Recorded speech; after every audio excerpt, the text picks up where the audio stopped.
2013 నాటి హైదరాబాద్ జంట బాంబు పేలుళ్ల కేసులో దోషులకు ఉరేశారని తెలంగాణ హైకోర్టు తేల్చి చెప్పింది.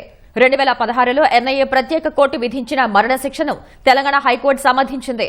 ప్రత్యేక కోర్టు తీర్పును సవాల్ చేస్తూ దోషులు దాఖలు చేసిన అప్పీల్ను కొట్టేసింది.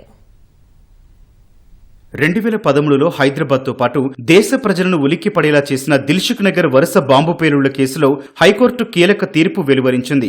భాగ్యనగర చరిత్రలో మానని గాయంగా మిగిలిన ఘటనలో 5 దోషులకు ఉరిశిక్ష విధించింది. 2013 ఫిబ్రవరి 21న జరిగిన పేలుళ్లలో 18 మంది మృతి చెందగా 131 మందికి గాయాలయ్యాయి. 2015లో విచారణ ప్రారంభించిన ఎన్ఐఏ ప్రత్యేక న్యాయస్థానం 157 మంది సాక్షులను ప్రశ్నించింది. 2016లో 5 దోషులుగా నిర్ధారిస్తూ ఉరిశిక్ష విధించింది. ఈ తీర్పును సవాల్ చేస్తూ దోషులు హైకోర్టులో అప్పీల్ చేశారు. Justice K Lakshman, justice P శ్రీసుధలతో కూడిన ప్రత్యేక ధర్మాసనం 45 రోజుల పాటు విచారణ చేపట్టింది. ఇరువైపులా వాదనలు విన్న అనంతరం ఎన్ఐఏ ప్రత్యేక కోర్టు ఉత్తర్వులను సమర్థిస్తూ తీర్పునిచ్చింది. దోషులు దాఖలు చేసిన అప్పీల్ను కొట్టివేసింది.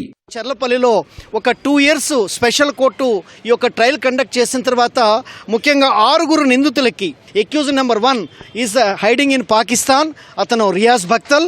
తర్వాత మిగతా ఉన్నటువంటి ఎవరైతే 5 ఉన్నారో A2 to 6 ట్రయల్ కోర్టు సుదీర్ఘమైనటువంటి విచారణ చేసి ముఖ్యంగా అసదుల్లా అఖ్తర్, తర్వాత జియా ఉర్ రెహమాన్, ఈయన resident of Pakistan, is a Pakistani national, Mohammed Tahseen Akhtar, Mohammed Ahmed Siddibaba, తర్వాత ఐజాజ్ షేక్. ఈ ట్రయల్ కోర్టు ముఖ్యంగా special court for NIA cases Cherlapalli జైల్లో కండక్ట్ చేసి నియర్లీ మొత్తం 5 కూడా మరణశిక్ష, rarest of the rare case అని చెప్పి క్యాపిటల్ పనిష్మెంట్ ఇవ్వడం జరిగింది.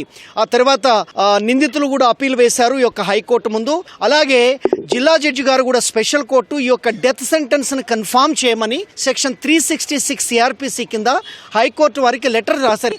అపీల్స్ తో పాటు డెత్ కన్ఫర్మేషన్ కూడా 2 వినటం జరిగింది.